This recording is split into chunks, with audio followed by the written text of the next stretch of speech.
Mahigit sa 26.4 million pesos halaga ng mga sigarilyong galing Indonesia ang nasamsam ng mga pulis mula sa isang delivery van sa RT Lim Boulevard, Barangay Baliwasan, Zamboanga City noong Lunes, Hulyo 7. Sa ulat ni Brigadier General Ruel Rodolfo, Direktor ng Police Regional Office 9, ang naturang van-type truck ay may kargang 386 na kahon ng imported na sigarilyo na may iba't ibang brand.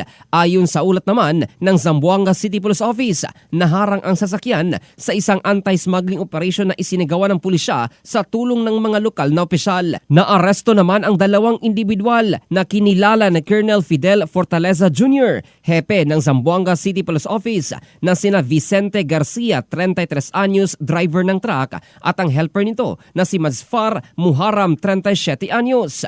Patungo sana sa iba't ibang lugar ng Zamboanga City ang van para ihatid ang mga sigarilyo sa mga buyer. Ngunit ito'y nasabat bago makarating sa destinasyon. Nasa kustodiya na ng mga otoridad ang dalawang sospek, habang ang mga nakumpiskang kontrabando ay na-turn over na sa Bureau of Customs sa Zamboanga City.